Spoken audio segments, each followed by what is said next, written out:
그래서 하나님의 말씀을 함께 나누겠습니다.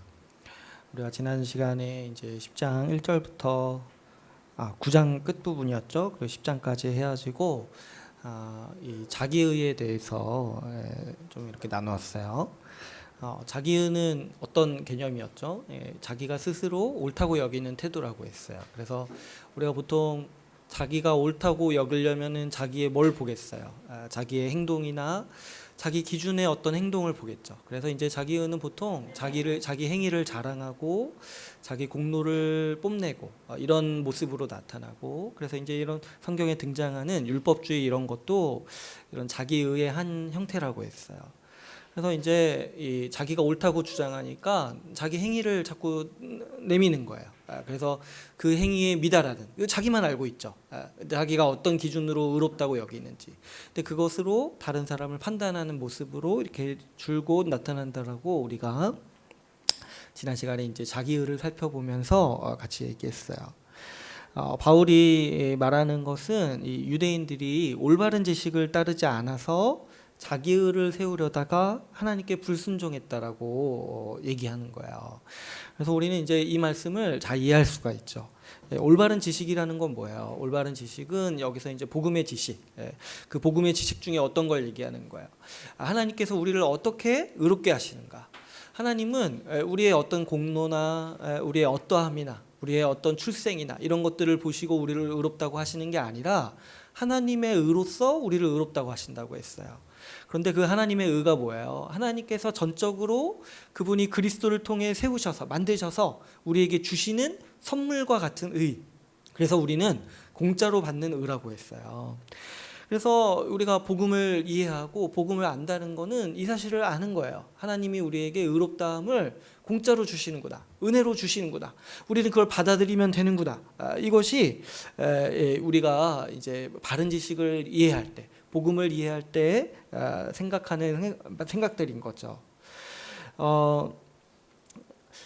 이 복음에 따르면, 그래서 우리는 왜 하나님이 우리 대신에 다 해주시냐니까 우리 상태가 어떠해요? 우리 상태가 죽은 것과 같다는 거예요. 에베소서 말씀에 따르면 우리가 아무것도 할 수 없다는 거예요. 하나님께 의롭다함을 받기 위해서 할 수 있는 것이 없기 때문에 하나님은 우리에게 그분의 의를 주실 때, 구원을 주실 때 그분이 전적으로 다 해주셨다는 거예요. 그리스도께서 우리 대신에 오셔서 우리 대신에 모든 것을 다 해주셨을 때 우리 같은 죄인들에게 소망이 있다라는 것이 우리가 믿는 이 복음의 소식인 거죠. 이 올바른 지식을 따르지 않은 이 모든 종교나 모든 사상들은 다 뭐냐면은 이 자기의의 사상이에요. 자기의라는 게 뭐예요? 결국에 내가 할 수 있다는 거 아니야. 내가 해서 바꿀 수 있고, 내가 해서 나를 변화시킬 수 있고, 내가 해서 나를 좀 더 선한 사람으로 바꿀 수 있고, 내가 해서 무언가 세상에서 성공과 복을 얻어낼 수 있다고 여기는 게 이 자기의잖아요. 이렇게 보면은 세상의 모든 가치관은 다 어떤 속성이 있냐니까 이 자기의의 이 성격을 가지고 있어요. 기독교가 아닌 모든 종교는 다 이 자기의의 종교예요. 대표적으로 우리 불교를 한번 생각해 보면, 불교는 어때요, 여러분? 뭐 부처님이 우리를 위해서 뭘 해주는 게 아니잖아요. 어떻게 해요? 내가 열심히 수행해야 돼요. 그래서 어떻게 해요? 고기도 안 먹고, 얼마나 힘들어요. 평생 고기도 안 먹고 이렇게 해서 뭐라고 하죠? 열반에 이를 수 있는 거. 이렇게 해야지 되는 거잖아요. 내가 어떻게든 열심히 고행을 하고 수행을 해야지 뭔가 이렇게 구원의 상태에 이를 수 있는 게 이 불교의 교리인 거잖아요. 또 어때요? 우리가 생각하는 이 각종 미신, 그거 다 어떤 거예요? 신에게 어떤 정성을 보여야지 그 신이 나를 위해서 복을 주고 뭔가 길을 열어주고 이렇게 행한다는 거잖아요. 그래서 비나이다 이렇게 열심히 하면은, 그래서 열심히 뭔가 공덕을 쌓으면 하늘에서 그 공덕을 보고 선행을 보고 우리에게 복을 준다, 이런 거 아니겠어요? 심지어 이 교회를 다니면서도 어떤 분들은 이것과 똑같은 생각을 하는 거예요. 하나님께서 우리의 행위를 보고 갚으신다라고 여긴다는 거죠. 그래서 내가 좀 더 하나님 보시기에 이쁜 짓을 하면은 하나님이 나를 더 선대해 주시고 복을 열어주시고 더 좋은 것들을 주신다라고 여긴다는 거예요. 그런데 우리가 살펴본 말씀에서 하나님은 우리를 향해서 어떻게 일하신다고 하십니까? 하나님은 창세전에 우리를 택하셨다고 했어요. 창세전에 우리에게 복 주시기로 택하셨다고 했어요. 우리가 나기도 전에 우리의 어떠함을 보신 것이 아니라 그냥 그분이 전적으로 그렇게 결정하신 거예요. 그런데 이것과 하나님이 우리의 행위를 보고 갚으신다라는 생각은 같이 갈 수가 없어요. 아니 창세전에 우리를 택하신 분이 우리 뭘 아무것도 안 보고 택하시지 않고 그분의 전적인 의지로 택하셨는데 나중에 우리가 태어났을 때 우리가 행하는 거 보고 갚으신다고요? 우리가 어떻게 그렇게 생각을 합니까? 우리가 이제 예정 얘기를 했었는데 많은 장로교인들이 예정 교리를 좋아하고 예정을 믿어요. 근데 우리를 창세전에 택하셨다고 믿으면서도 우리가 살아가는 거 보고 우리가 행하는 거 보고 우리에게 갚으신다, 복 주신다 이렇게 여기는 게 얼마나 모순적인 이 논리적으로 맞지 않은 생각입니까? 주님은 우리에게 전적으로 아무것도 보시지 않고 우리의 어떠함을 보시지 않고 우리를 택하셨다. 은혜로 택하셨다. 공짜로 내가 나의 모든 복을 주기로 정하였다. 이렇게 말씀하신 건데 그게 예정인데 우리가 그걸 믿으면서 주님이 내 행위에 따라 갚으신다. 이렇게 여긴다라는 거는 정말 어리석은 태도인 거죠. 이런 태도는 다 이 잘못된 지식, 이런 교회를 다니면서도 하나님을 향해 오해하는 거, 그리고 이 미신을 믿는 거, 다른 종교를 믿는 거, 이런 것들은 다 이 잘못된 지식, 이 하나님을 모르기 때문에 나오는 이 태도인 것이죠. 더군다나 우리 이 10장 말씀에서 강조하는 건 뭐예요? 이 자기의로는 구원을 얻을 수가 없다는 거예요. 이 자기의로 내가 의롭다함을 받거나 그거는 꿈도 꾸지 못하고 내가 더 나은 사람이 되거나 내가 하늘의 복을 얻어내거나 그런 시도를 전혀 할 수 없다라는 거예요. 왜 그렇습니까? 자기의라는 거는 내 스스로 어떻게든 하나님 앞에 의롭다함을 받겠다는 거잖아요. 근데 이제 하나님 앞에 내 행위나 내 공로를 내세워서 나의 어떠함을 내세워서 판단해 주십시오. 이렇게 얘기하는 순간 어떻게 된다는 거예요. 우리는 하나님이 주시는 의를 거절하고 내가 내 스스로 하나님 앞에 의롭다 인정을 받으려고 쓰는 거잖아요. 그랬을 때 그러면 우리는 어떻게 되는 거예요? 우리는 하나님의 그 율법의 기준 앞에 서게 된다는 거예요. 율법의 기준이 어떤 거라고 했어요? 하나님의 이 거룩의 기준이라고 했죠. 하나님께서 행위로 하나님 앞에 서려고 하는 사람들은 다 이 율법 앞에 서게 돼요. 이 율법 앞에 서서 이 한 거 안 한 거, 율법이 하라고 했는데 안 한 거, 율법이 하지 말라고 했는데 한 거, 이런 것들을 다 판단받는다는 거예요.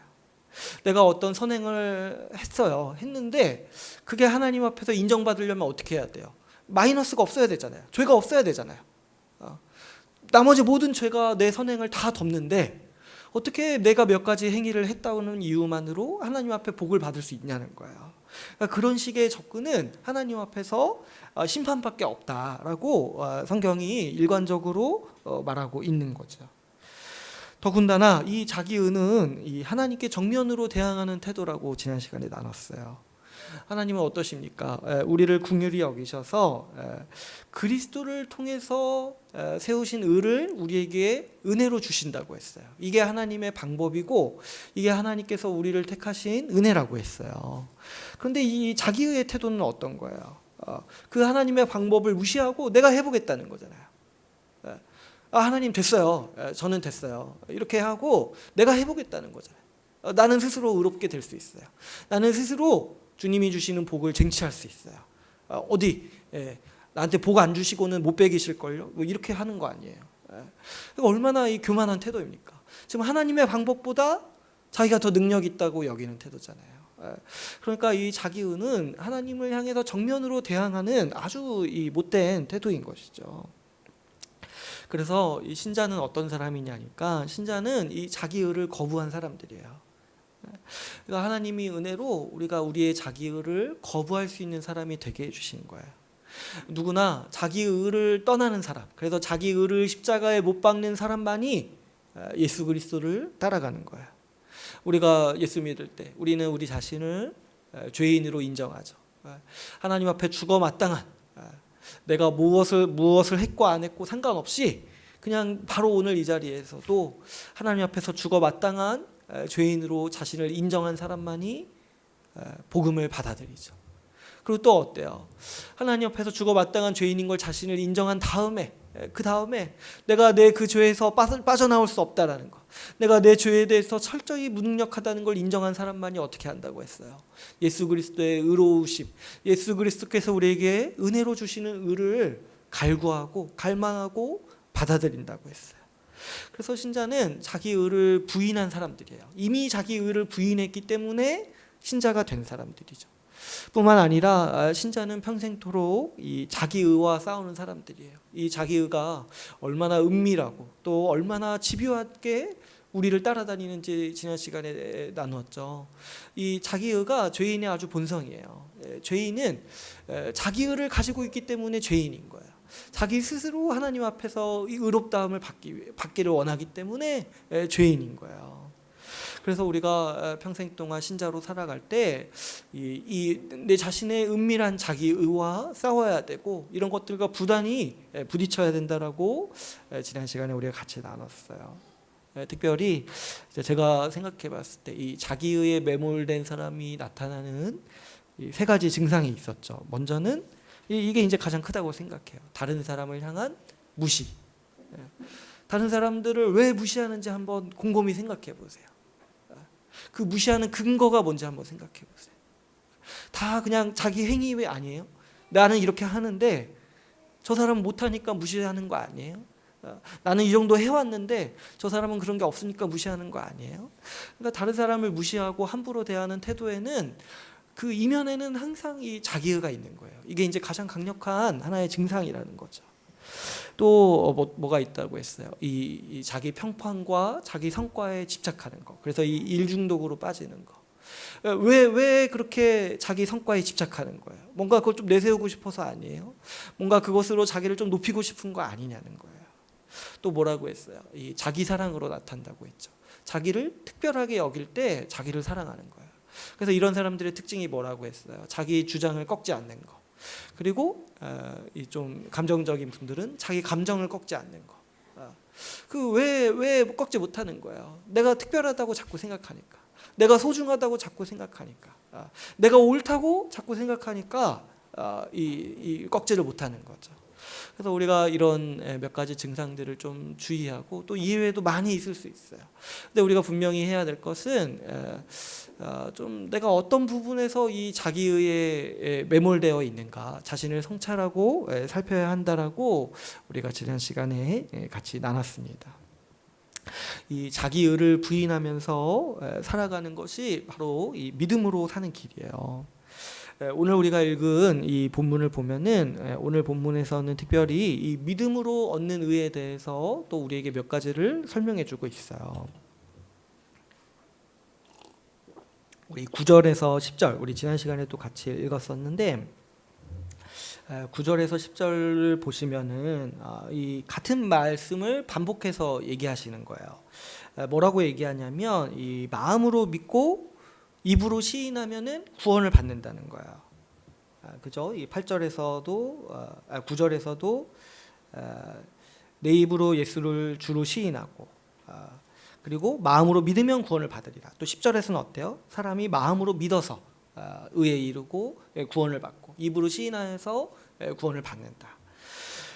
어떤 분들은 딱 이 구절만 떼어서 얘기하는 걸 좋아하시는 분들이 있어요. 그래서 어떻게 하냐니까 입으로 시인하면 구원을 받는다고 하니까 그냥 이렇게 시인하게 하는 거예요. 자꾸 이렇게 데려와가지고 교회도 잘 안 나오고 안 다녀요. 근데 어떻게 해요? 일단 말을 하라는 거야. 일단 예수 믿습니다. 말을 하면은 구원을 받는다는 거예요. 그래서 이런 식으로 말을 시킨 다음에 시키는 거예요. 시인하는 게 아니라 시키고 세례 주는 경우도 저는 몇 번 봤어요. 그러니까 이거 딱 떼어서 이해하면은 막 이런 식으로 약간 이상하게 이해하기가 쉬운 거예요. 그런데 이제 이 말씀은 그런 종류의 얘기가 전혀 아니죠. 9절에서 보면은 마음으로 믿는다라는 건 뭐예요? 하나님께서 예수 그리스도를 죽은 자 가운데서 살리셨다. 그러니까 이 복음의 내용을 이해하고 복음의 이 지식들을 이해하고 안다라는 거죠. 그리고 그 복음의 지식을 진실되게 믿는 것을 어떻게 표현하는 거야? 마음으로 믿는다라고 얘기를 하는 거죠. 그러니까 우리가 평상시에 쓰는 말들을 한번 생각해 보세요.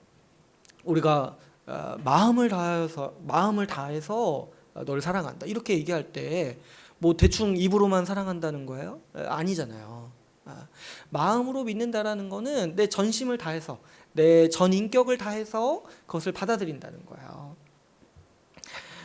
그렇게 복음의 진리를 믿는 사람, 내 전 인격을 다해서 내가 진실되게 복음의 진리를 이해하고 믿는 사람이 반드시 거치게 되는 일이 뭐냐면 입으로 시인한다는 거예요. 여기서 이제 입으로 시인한다는 거는 단순히 그냥 입 밖으로 말을 꺼낸다 이런 얘기가 아니라 이 자신의 믿음을 공적으로 확증한다는 뜻인 거죠. 주로 이제 우리 교회에서는 세례를 통해서 이 입으로 시인하도록 하는 거야. 공적으로 믿음을 확증할 수 있도록 돕는 거죠. 생각해 보시면 이런 보통 박해가 아주 극심한 시기가 아니고서야 우리가 믿는 바를 숨길 이유가 전혀 없지 않겠습니까? 더군다나 이 믿음으로 살아가는 삶은 숨길 수가 없어요. 일반 사람들과 다른 가치관으로 그리고 다른 목적을 가지고 살아가는데 금방 티가 나게 돼 있죠. 오히려 이제 티가 안 나면 좀 이상한 거죠. 우리가 마음으로 믿는다라면 누구나 믿는 바를 공적으로 드러내게 됩니다. 뭐 이렇게 나는 말은 하지 않지만 믿겠어. 그런 게 어디 있습니까? 나는 너를 사랑한다고 말은 하지 않지만 내 마음을 알아줘. 뭐 이런 게 어디 있습니까? 말을 해야지 알잖아요. 그러니까 입으로 시인한다는 거는 내 믿음을 공적으로 선언한다는 거예요. 성경이 쓰여질 당시에는 이 기독교가 줄곧 박해를 받던 시기였죠. 그래서 이때 입으로 시인한다는 것은 이 상당한 부담감과 용기가 필요한 일이었어요. 박해의 시기였잖아요. 그러니까 입으로 시인하는 순간 어떻게 되는 거예요? 수많은 어려움과 박해에 부딪히는 거죠. 그래서 마음으로 진실되게 믿을 때만 입으로 시인할 수가 있게 되는 거죠. 여러분 생각해 보시면 우리가 무언가 대외적으로 공표하는 일은 그것이 나에게 진실되고 또 그것이 나에게 기쁜 일이고 자랑할 만한 일이기 때문에 축하받을 만한 일이기 때문에 공표하지 않습니까?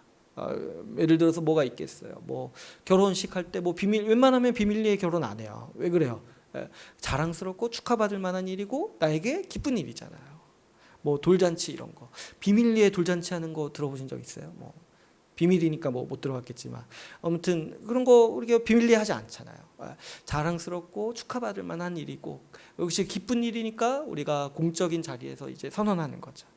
사람이요 부끄럽거나 그 일이 기쁘지 않으면 공적으로 확증하지 않아요.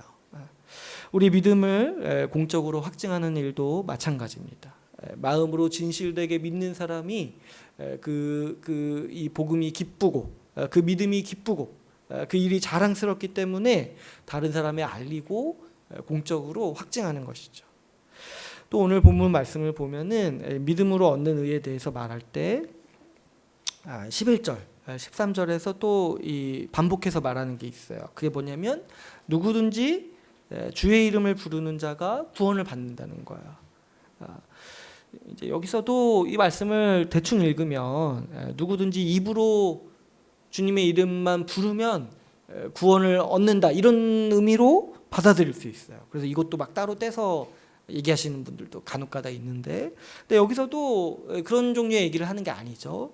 여기서 강조하고자 하는 거는 여기서 이 누구든지예요.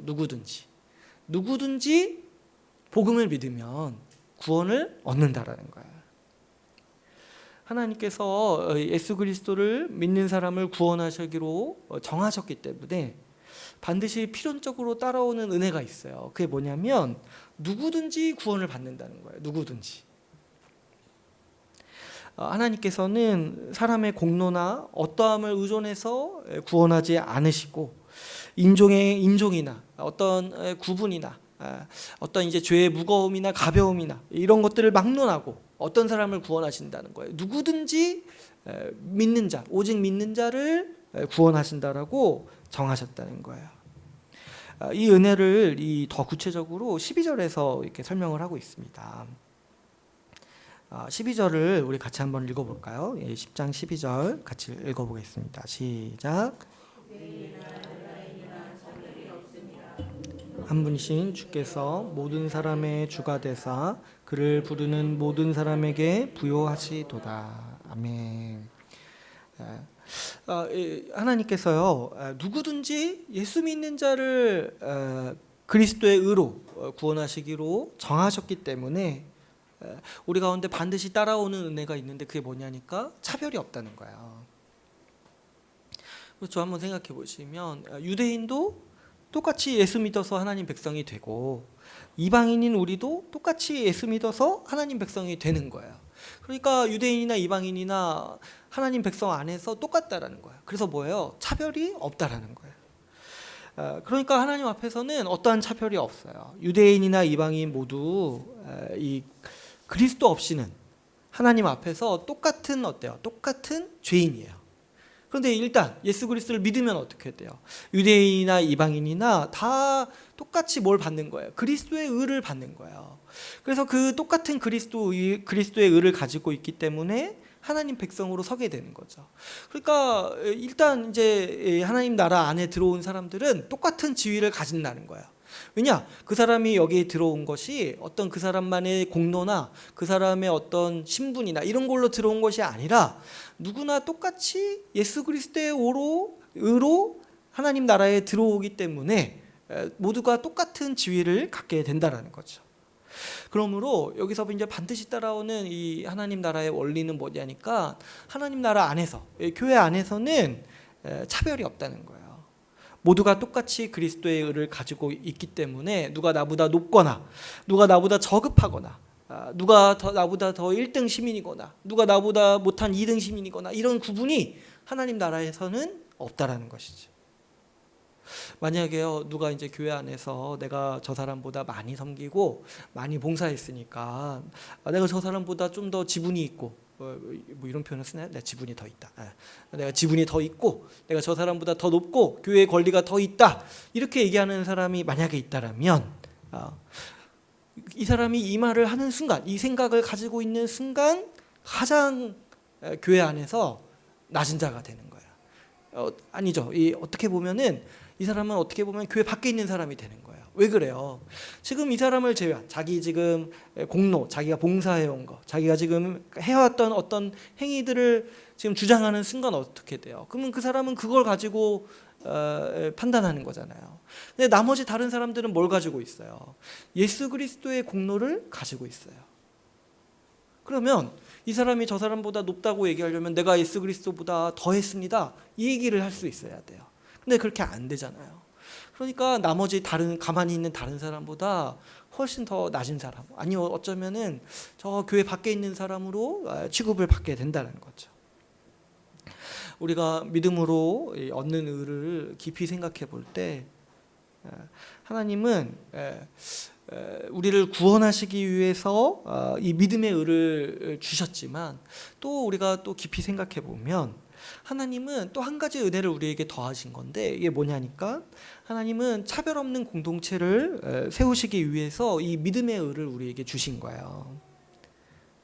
뭐 내가 너보다 잘났다, 내가 너보다 못하다 이런 거로 싸우지 않고 신분이나 재산이나 외모나 다른 어떤 것으로 차별하지 않고 누구나 오직 믿음으로 한 몸이 되는 교회를 세우시기 위해서 하나님은 오직 믿음으로 구원을 얻게 하시기로 작정하셨다는 거죠. 그래서 성경은 이 믿음으로 얻는 의에 대해서 이야기할 때 항상 같이 따라오는 게 뭐냐면 차별이 없다라고 말하는 거예요. 그래서 신분이나 성별이나 인종이나 재산이나 외모나 상관없이 모두가 하나다, 한 몸 된 공동체다. 이것이 우리가 믿음으로 얻는 의에 반드시 따라오는 하나님께서 허락하신 은혜라는 것이죠. 그래서 갈라디아서 3장 28절에서는 이렇게 얘기합니다. 너희는 유대인이나 헬라인이나 종이나 자유인이나 남자나 여자나 다 그리스도 예수 안에서 하나이니라. 오직 믿음으로만 구원받기 때문에 오직 하나님의 의로만 하나님 나라 백성이 되기 때문에 그 나라 백성은 다른 어떤 인간의 어떠한 면에 상관없이 모두가 한 몸이라는 거죠. 그래서 우리가 하나님의 의에 복종할 때 하나님의 의를 따를 때만이 한 몸 된 교회, 한 몸 된 공동체를 세울 수가 있는 것이죠. 우리가 지난 시간에 또 잠깐 나누었지만 세상은요, 이 자기의의 세상이에요. 죄인은 다 자기의를 가지고 있다고 했잖아요. 그러니까 이 세상에는 수만 가지 자기의가 있어요. 모두가 자기 기준으로 자기가 옳다고 주장하는 사람들인 거죠. 그러니까 세상에는 어때요? 이 항상 분열과 다툼 그리고 차별이 가득해요. 뭐 요즘에도 많이 이슈가 되는데 아무리 사람들이요 차별 없는 세상을 만들겠다라고 해도요 그건 불가능해요. 왜 그렇습니까? 차별이 없는 세상이 되려면 모두가 똑같은 기준을 가지고 있어야 돼요. 똑같은 기준에 의해서 똑같은 기준으로 판단해야지만 차별을 안 할 수 있죠. 근데 다 자기만의 기준으로 차별하지 말라고 얘기해요. 자기만의 의를 가지고 이건 차별입니다 주장해요. 그러니까 이게 말이 되겠냐는 거야. 그것과 다른 의를 가지고 있는 사람이랑은 말이 안 되고 싸움밖에 안 되는 거야. 하나님을 거부하는 세상에서 그런 기준, 모든 사람이 동의할 수 있는 기준이 있겠습니까? 그러니까 이 세상은 사실 이 자기의를 가지고 있는 세상은 항상 다투고 싸울 수밖에 없고 차별이 없다고 주장하는 그 사람도 사실은 차별하고 있다는 걸 우리가 알 수가 있어요. 우리 사회가 가면 갈수록 이 수십 가지의 자기의가 등장하면서 싸울 거예요. 날이 가면 갈수록 이전에는 당연시 여겼던 거 가지고 의견이 갈라지고 싸울 거예요. 온갖 사소한 기준들이 앞으로 더 튀어나올 수 있어요. 온갖 사소한 기준들. 그래서 그거 가지고 나를 판단하고 그거 가지고 나를 비난하고 서로를 비난하고 그렇게 싸울 수 있고 그거 가지고 세대를 가르고 공동체를 가르고 그거 가지고 뭐 이렇게 나이 차이 가지고 그렇게 가르고 그런 사소한 것들로 분열하고 싸우는 것이 앞으로 이제 우리 사회가 나아가는 방향이 될 수 있는 거죠. 그러나 교회는 오직 하나의 의, 하나님이 주시는 의에 복종하는 공동체입니다. 우리는 하나님의 기준에 따르고 하나님이 주시는 의를 받음으로써 우리에게는 차별이 없고 평화가 있을 수 있는 것이죠. 이 복음을 따르는 사람만이 이 한몸된 공동체에서 한몸된 교회에서 지체를 만날 수 있어요. 나와 같은 방향, 나와 같은 생각을 가지고 살아가는 공동체를 누릴 수가 있는 것이죠. 그랬을 때 그 세상에서 경험하는 이 다툼과 분열이 없는 거야. 세상이 줄 수 없는 화평을 이 하나님의 의를 따르는 교회 공동체가 누릴 수 있는 것이죠. 그래서 여러분 이 복음의 소식을 생각해 볼 때 이 복음의 소식이 얼마나 큽니까? 이 복음이 우리에게 주는 이 지점들, 이 개념들을 생각해 볼 때마다 이 복음이 저 세상의 어떤 사상보다 우월하다는 것을 우리는 금세 파악할 수 있죠. 여러분 복음을 듣고 믿는 자가 구원을 얻습니다.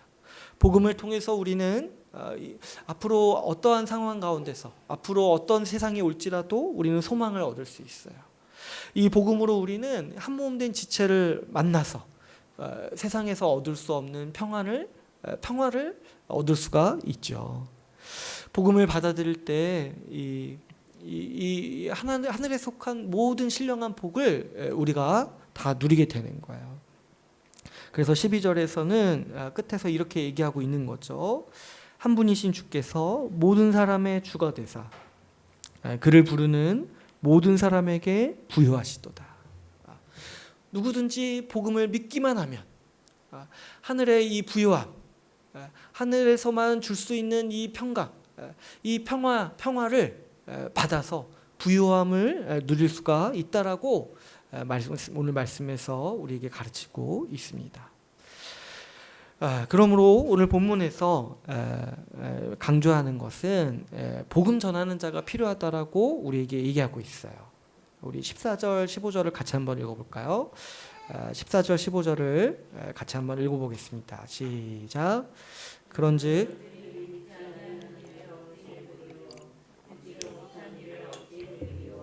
전파하는 자가 없이 어찌 들으리요?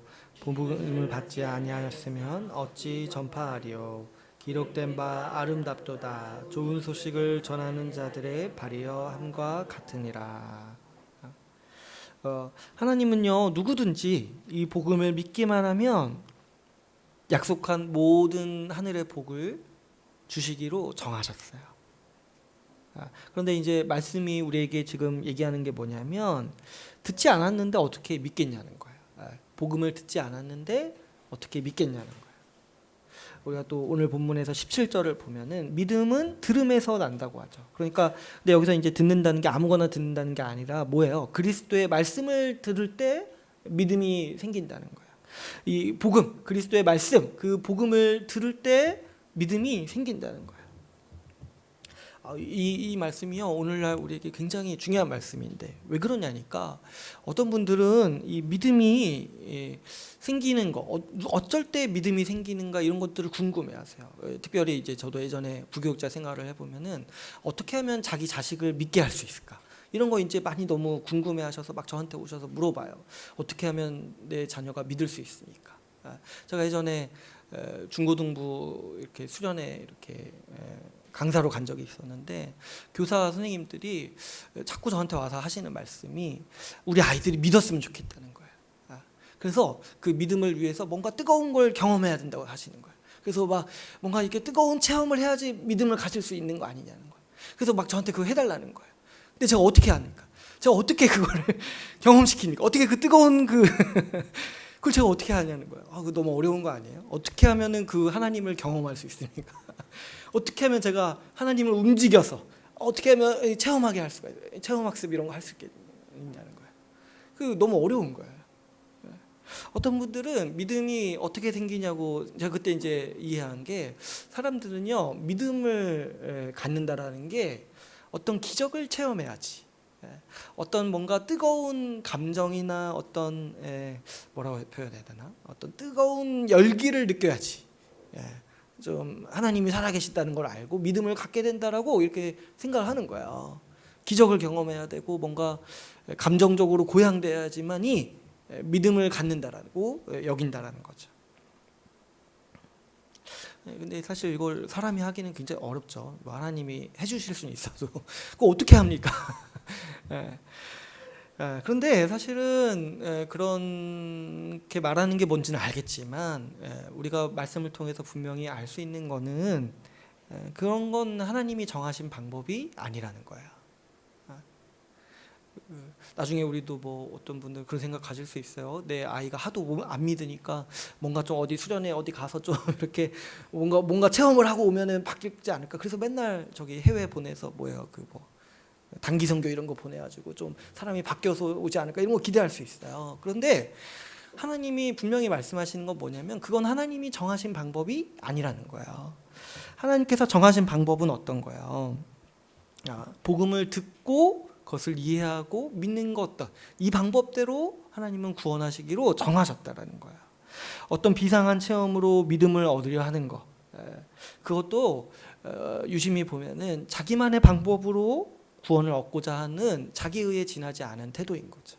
하나님은 복음을 들으면 이해할 것이다.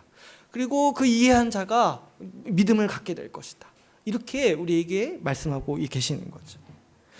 하나님은 복음의 말씀을 듣고 이해하고 믿는 자를 구원하시기로 정하셨습니다. 그러니까 믿음은 어떤 감정이나 체험이나 어떤 주관적인 경험과는 거리가 굉장히 멉니다. 오히려 그런 기적이나 어떤 이제 뜨거운 체험을 하고 한때 뜨겁게 신앙생활하다가 금세 식는 사람들이 종종 많이 있죠. 그런 것들은 사실 믿음이라고 볼 수가 없어요. 내가 주님을 믿는 것 같은, 내가 주님을 사랑하는 것 같은 어떤 느낌적인 감정과 같은 느낌, 뭐 이 말이 되는지 모르겠어요. 이런 게 믿음이 아니라는 거야.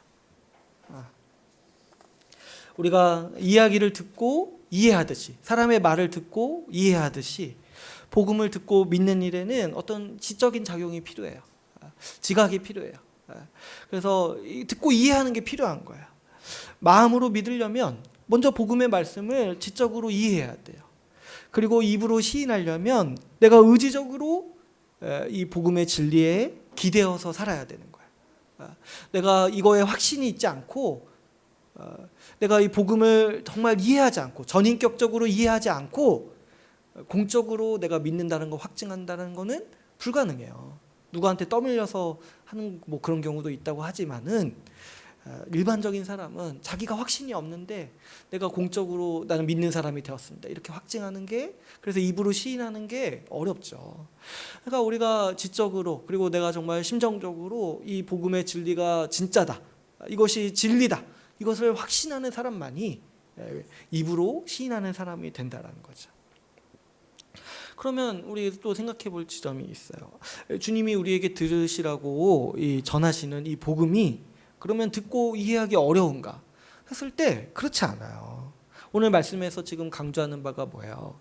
주님은 누구든지 이걸 강조하고 계시잖아요. 누구든지 복음을 듣고 믿으면 구원을 얻는다는 거예요. 그러니까 누구든지 복음을 듣고 이해할 수 있다는 거예요. 만약에 여러분 복음을 듣고 이해하려면 저기 이렇게 IQ가 한 150 이상은 돼야 된다고 한번 생각해 보세요.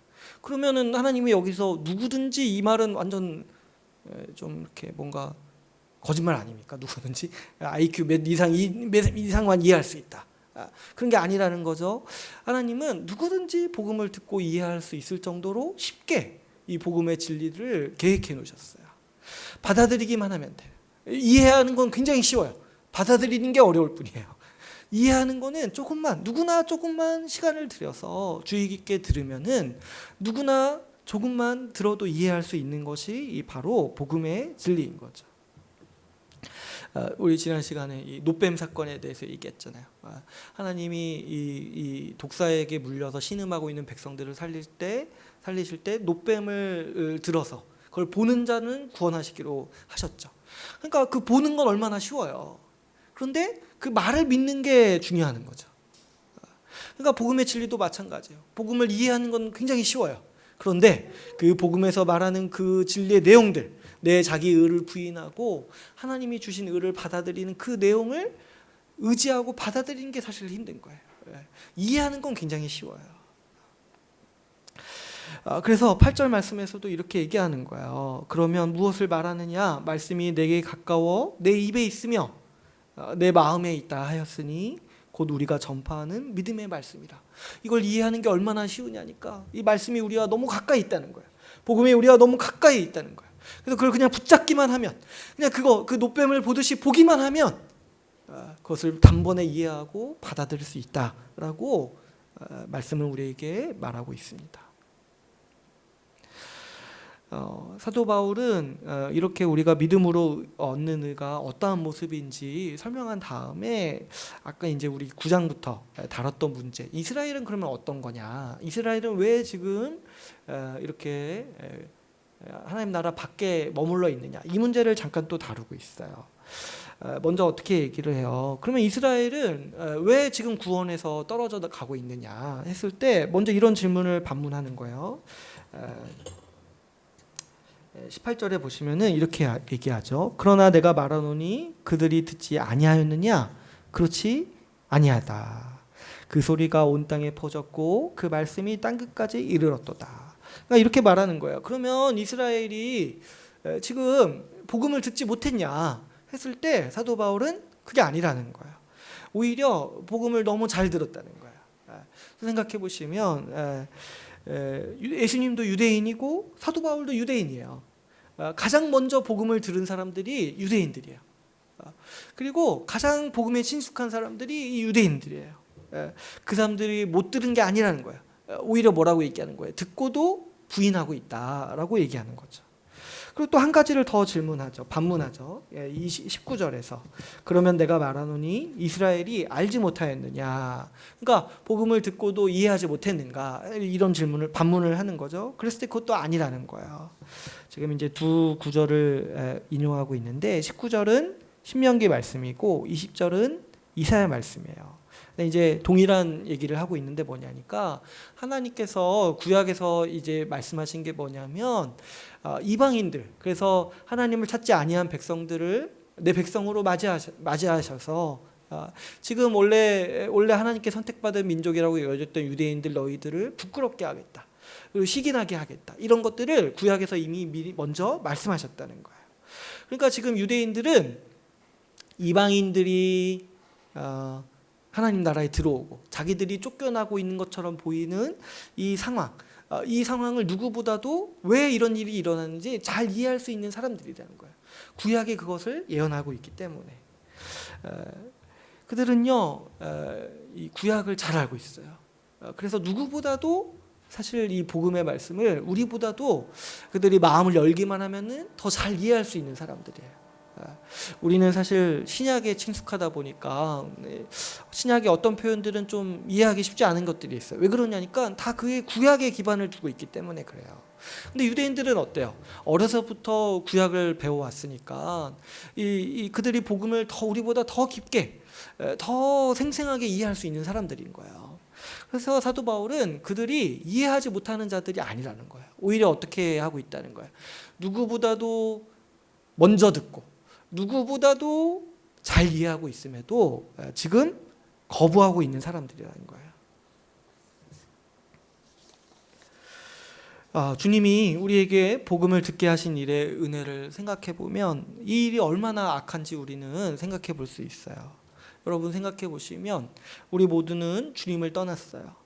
주님께 불순종했고 주님의 왕권을 거부하고 내 뜻대로 내 마음대로 살아보고자 반역을 일으킨 사람들이에요.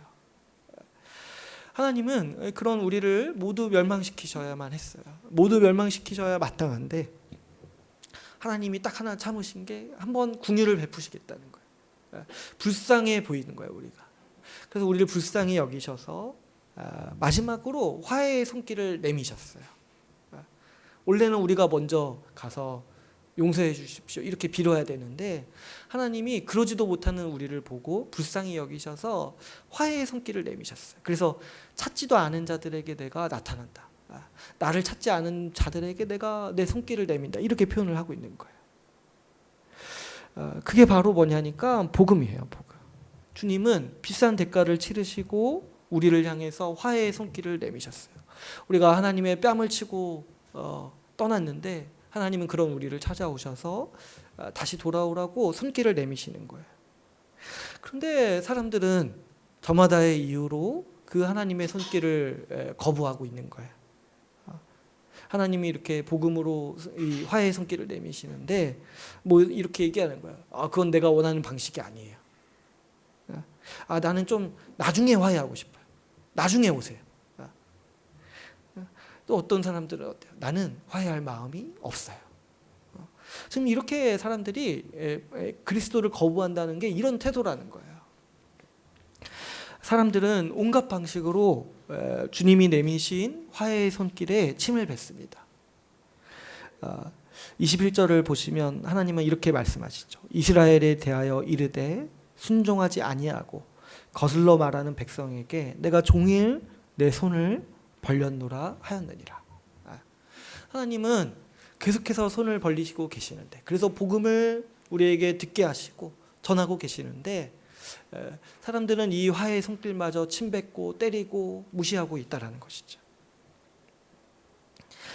그리스도께서 우리를 구원하시기 위해 자신을 낮추셨죠. 그래서 십자가에서 죽기까지 하셨어요.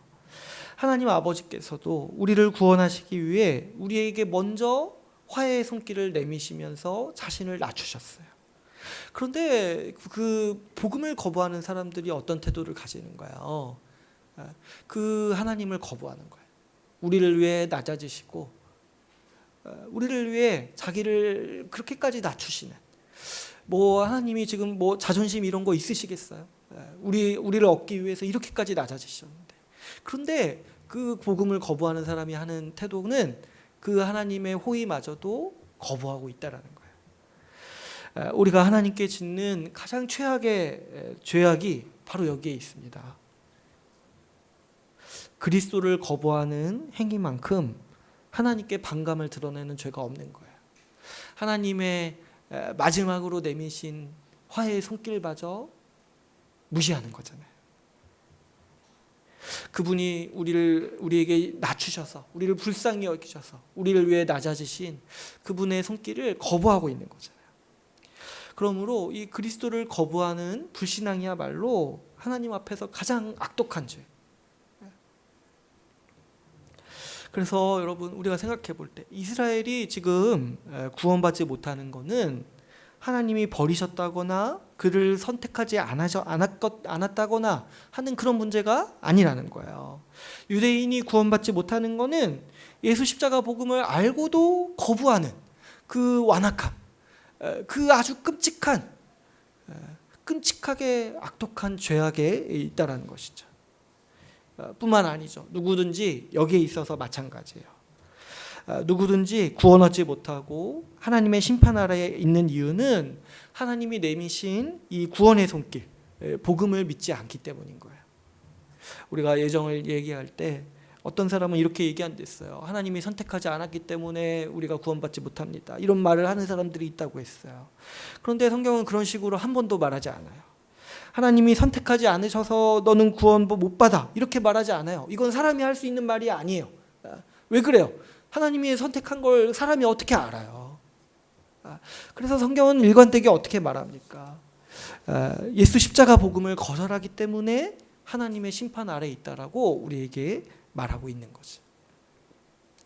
그러므로 우리는 여러분, 우리 이 그리스도를 거부하고 있는 이 심각성을 생각해 볼 때, 또 그리고 한편으로 우리 같은 완악한 사람들을 향해서 여전히 복음 듣기를 원하시고 이 복음을 통해서 우리에게 손을 내밀고 계시는 그 하나님의 은혜, 그 하나님의 낮아지심을 우리에게 맞추어 주시는 그 은혜를 생각해 볼 때 우리는 반드시 복음을 전해야 합니다.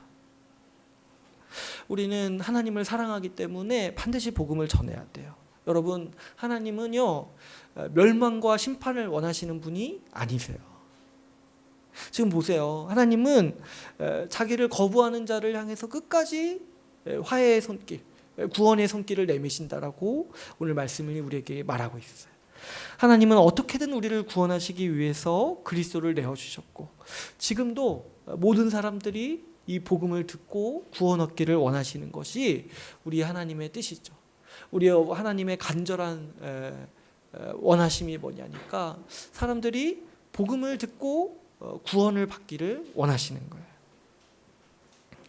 또 어떤가요? 우리가 우리 주변 사람들을 생각해 볼 때 우리 주변 사람들이 불쌍하지 않은가요? 물론 그 사람은 나를 불쌍히 여길 수 있어요. 근데 우리가 믿음의 눈으로 볼 때 그 멸망을 향해서 썩어 없어질 것들을 위해서 자신의 전 인생을 투자하면서 살아가는 그 인생이 얼마나 불쌍한가요? 근데 우리가 생각해 보면 오늘 말씀에서도 얘기하듯이 이 복음을 듣고 믿기만 하면 하나님의 심판에서 구원을 얻는다라는 거예요. 이 복음을 듣고 믿기만 하면 그 거짓된 삶에서 벗어나서 참된 삶을 얻는다라는 거예요. 여러분, 내가 아는 사람이요, 그리고 내가 예정하는 사람이 죽어가는데 구할 수 있다면 무엇이든지 할 거 아닙니까? 내가 할 수 있는 게 있다면 무엇이든지 할 거 아닙니까? 그런데 하나님께서는 우리가 할 수 있는 아주 쉬운 길을 주셨어요. 그게 뭐냐니까 복음을 전해주는 거예요. 물론 이제 어떤 분들은 복음을 전하는 일이 어렵다고 또 얘기하고, 또 몇 가지 주저하는 몇 가지 요인들이 있다고 얘기해요. 어떤 분들은 뭐 이렇게 바쁘다고 얘기해요. 시간이 없다라고. 근데 이제 사실 생각해 보면 지금 이제 복음 전하라는 게 뭐 모든 사람이 나가서 노방전도하거나 회에 나가서 선교해야 됩니다, 이런 얘기를 하는 게 아니잖아요. 바쁘지만 바쁜 가운데서도 사람을 만나잖아요. 그리고 그 중에서는 정말 내가 귀하게 여기는 사람이 있을 거 아닙니까? 그랬을 때 그 일상에서 만나는 사람들, 나와 관계가 있는 사람들, 내가 부담을 가지고 있는 사람들에게 그 복음 몇 마디 전하는 거, 이 쉬운 몇 마디 전하는 게 뭐 그렇게 바쁜 일이냐는 거예요. 뭐 그렇게 정신없어서 놓칠 만한 일이냐는 거예요. 그래서 우리는 바쁘다고 핑계대지 말아야 돼요. 또 이제 어떤 분들은 좀 그런 게 좀 용기가 안 난다고 얘기해요. 그런 분들이 있을 수 있어요. 저도 마찬가지예요. 좀 소심하고 그렇게 말할 수 있는 용기가 안 난다는 거예요. 근데 이제 제가 보면은 다른 거에는 이상하게 용기가 많던데요. 이렇게 뭐 어디 좋은 드라마를 추천하거나, 좋은 영화를 추천하거나, 좋은 병원을 추천하거나, 어디 좋은 숙소를 추천하거나, 이럴 때는 아주 열정이 많이 보이던데요. 그것도 용기가 필요한 일 아니에요? 갔는데 좀 이상하면 어때요? 봤는데 좀 재미없으면은 내가 좀 그렇잖아요. 그러니까 사실 이거는 마음의 문제인 거예요. 좀 주저하게 되는 경우가 있어요. 근데 이제 보통 우리가 좀 주저하고 좀 망설이게 되는 경우는 어떤 경우냐면 그 사람이 내 말을 들었을 때 나에게도 일말의 이득이 있을 때 약간 좀 어때요? 약간 좀 망설이게 되고 좀 약간 뭔가 뭐라고 해야 되죠? 좀 겸연쩍고 좀 뭔가 눈치 보이잖아요. 내 말을 들으면 내가 좀 이득을 얻는 게 있을 때, 예를 들어서 나한테 추천이 오고 나한테 나중에 상급이 올 때 그런 거는 좀 약간 망설일 수 있죠. 그런데 사실 복음 전하는 일은 언제나 떳떳해요. 그 사람이 복음을 믿는다고 해서 나한테 오는 보너스 이런 거 없어요. 오히려 어때요? 내가 그 사람에게 복음 전하기 위해서 내가 더 손해 봐야 돼요. 내가 더 마음을 써야 되고 내가 더 내 시간을 들여야 되고 때로는 내 돈도 더 들여야 되고. 그러니까 사실 우리는 떳떳해요. 내가 손해 보는 건데. 그럼에도 그 사람에게 복음을 전하는 거는 그만큼 진실된 일이잖아요. 물론 제가 복음을 전하면 사람들은 그렇게 생각할 수 있어요. 복음 믿어서 자기 교회 이렇게 오게 하려는 거 아닌가? 근데 그렇게 안 와도 되는데 복음을 듣고 다른 좋은 교회 가도 돼. 그런 거 상관없이 내 어떤 이익을 위해서 하는 게 아니잖아요. 그러니까 우리는 복음 전하는 일에 있어서 항상 떳떳할 수 있어요.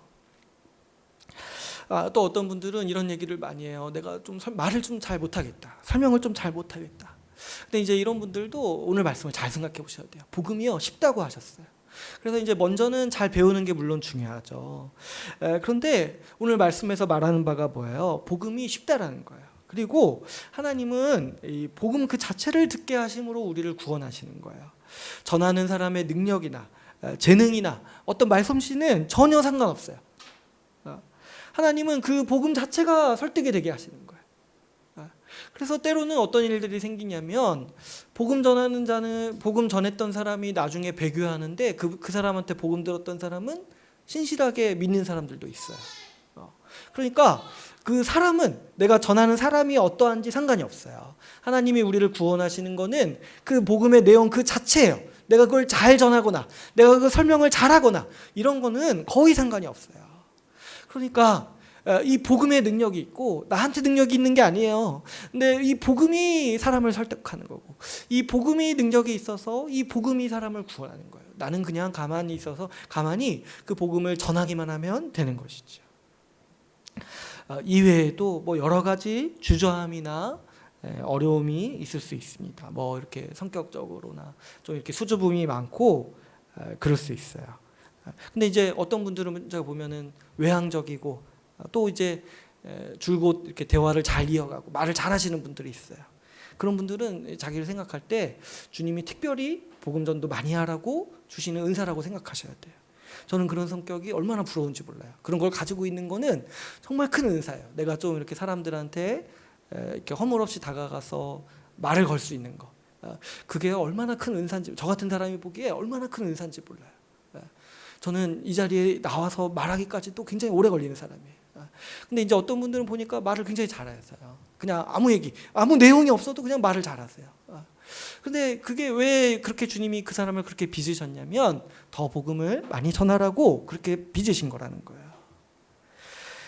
그럼에도 이제 어떤 분들은 이제 또 더 주저하시는 분들이 있을 수 있어요. 그런데 생각해 보면 우리가 복음 전하기 위해서 할 수 있는 일이 굉장히 많습니다. 말하는 게 물론 필요하지만 그 전에 우리가 복음 전하고 싶은 사람에게 꾸준한 관심과 사랑을 보여주는 일이 굉장히 필요하죠. 이것도 할 수 있잖아요. 내가 말을 잘하지 못할지라도 그 사람을 위해주고 그 사람을 챙겨주고 이거 할 수 있잖아요. 그리고 또 가장 중요한 거는 지속적으로 기도하는 거예요. 그거 할 수 있잖아요. 복음 전하기 위해서 내가 지속적으로 기도할 수 있잖아요. 내가 아직 직접적으로 말로 하는 거는 좀 용기가 안 생겨요. 또 기회가 좀 안 생겨요. 근데 그럼에도 불구하고 할 수 있는 일이 뭐냐면 그 사람을 위해서 지속적으로 기도하는 거예요. 그래서 때로는 때를 못 얻을 때가 있어요. 전했더니 거부하고 또 전할 만한 기회가 없을 때도 있어요.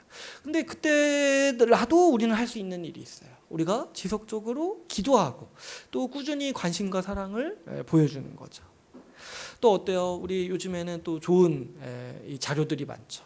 뭐 이렇게 복음의 기초라든지 책이라든지 또 영상도 있어요.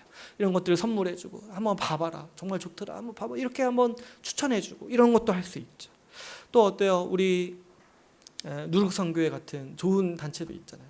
복음 전하기 위해서 누룩선교단이 있잖아요. 그래서 이런 좋은, 내가 하지 못하더라도 내가 관심과 사랑을 보여주고 또 그 사람을 위해서 정말 이 좋은 단체로 추천해주고 또 때로는 좋은 교회를 소개시켜줘서 그 안에서 복음을 배우게 할 수도 있잖아요. 그러니까 사실 하려고 한다고 하면은 얼마나 무궁무진한 방법이 많습니까? 모든 기회와 자원을 사용해서 우리는 복음 전파를 위해서 활용할 수가 있습니다. 여러분, 무엇보다 반드시 기억하셔야 되는 것은 이 복음 전파는요, 언제나 항상 시급한 일이에요. 우리는 지금 시간이 얼마나 남아 있는지 몰라요. 제가 최근에 많이 걱정되는 것 중에 하나가 이 최근 이 1, 2년 사이에 벌어지는 이 환경 위기를 보게 되면은 많은 학자들이 우리 지구에 남은 시간이 얼마 없다고 얘기를 해요. 그래서 앞으로 근 10년 안에 결정적인 변화가 없으면 아주 사람이 살기 힘든 환경으로 바뀔 거라고 예측하고 있어요. 제가 뭐 주님 곧 오십니다 이런 얘기를 하는 게 아니에요. 곧 오실 것 같아요. 근데 곧 오시면 좋겠어요.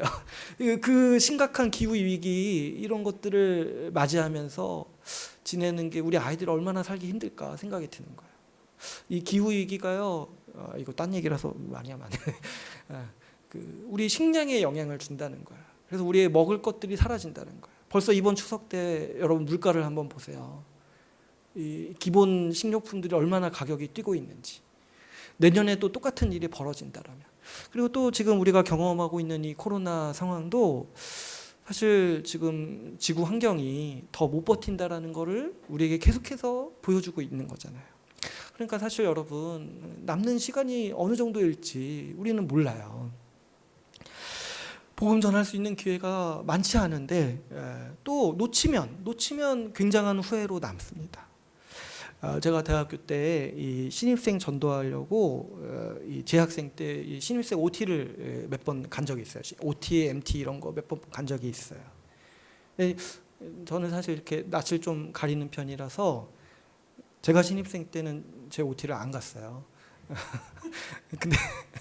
근데 그때 무슨 정신으로 갔는지 모르겠는데 그 이제 전도하려고 이제 몇 번 갔었어요. 근데 가서도 이제 소심해가지고 이렇게 분위기가 막 이렇게 술 먹는 분위기인데 제가 막 가서 성경 배우자 이런 얘기 하기가 용기가 필요하잖아요. 몇 명 얘기도 못했어요. 근데 그때도 뭐 전도도 아니에요. 그냥 우리 동아리에 와서 같이 성경 배우자 이런 얘기 하는 거였죠. 그래서 뭐 몇 명 이제 같이 이렇게 가서 몇 명 같이 동아리 생활, 신앙생활 같이 했는데, 근데 제가 유난히 기억나는 한 사람이 있어요. 그 안 온 사람, 제가 가자고 했는데 안 온 사람, 한 사람이 기억이 나요. 근데 그 친구는 이제 교회를 다니던 후배였어요. 근데 이제 제가 이제 같이 성경 공부하자 이렇게 얘기를 했는데 그 친구는 자기는 이제 다른 동아리를 하고 싶다는 거였어요. 다른 이제 대학 생활을 즐길 수 있는 동아리들 있잖아요. 그걸 하고 싶다고 했어요.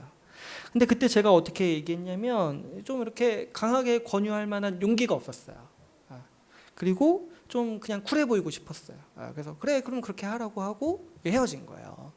근데 이제 그 친구를 제가 복학하고 2, 3년 뒤에 만났는데 그 친구가 이제 저한테 하는 말이 그거예요. 자기가 대학 생활이 후회된다는 거예요. 그러면서 저한테 하는 얘기가 뭐였냐면 그때 그 잠깐 그 한 10분 그때 나를 좀 강하게 좀 붙잡아 주지 그랬냐.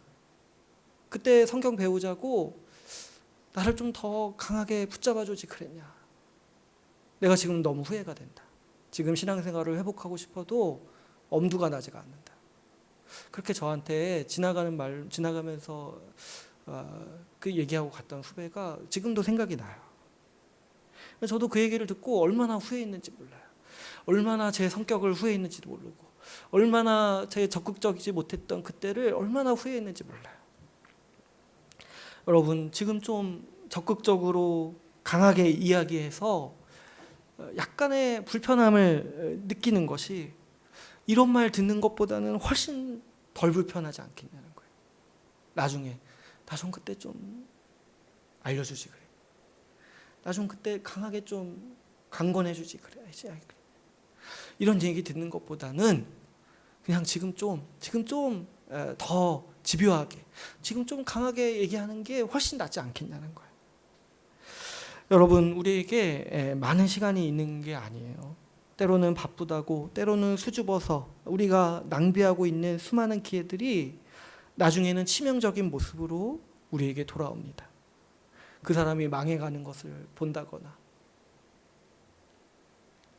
우리가 아는 사람의 멸망으로 돌아올 수도 있고, 우리의 깊은 후회로 돌아올 수도 있습니다. 그러니 우리는 지금 어떤 형태로든 어떤 모양으로든 우리의 마음을 다해서 복음 전하는 자로 같이 함께 살아갑시다. 오늘 이제 말씀을 맺도록 하겠습니다. 하나님은 예수 십자가 복음을 듣고 믿는 자가 구원 얻도록 정하셨습니다. 우리에게 이 화해의 손길을 내미신 그 복음 자체가 은혜의 절정이죠. 그런데 이 복음을 전하시는 방법 또한 하나님의 은혜입니다. 주님은 누구든지 복음을 듣고 믿기만 하면 구원 얻도록 하셨습니다. 누구나 복음을 듣고 믿기만 하면 하늘에 속한 모든 복을 다 받도록 하셨습니다. 더군다나 주님은 이 귀한 복음을 교회에 전하라고 맡기셨습니다. 우리가 전하는 복음을 누군가 받아들이고 믿기만 한다면 그 사람이 생명을 얻고 복을 얻고 하늘에 속한 모든 신령한 복을 다 얻습니다. 우리가 살면서 경험하는 일 중 가장 영광스럽고 보람된 일이 여기 있지 않겠습니까? 누군가 내 조금의 수고로 말미암아서 생명을 얻고 삶을 얻고 하나님 나라 천국을 누릴 수 있다는 것. 우리가 교회로 함께 살아가면서 이 더 복음 전하기를 힘쓰는 교회를 세우도록 힘씁시다. 우리가 전하는 복음을 통해서 더 많은 사람이 하나님을 예배하며 살아가기를 소망합시다. 오늘 말씀을 마치고 같이 기도하는 시간을 갖도록 하겠습니다.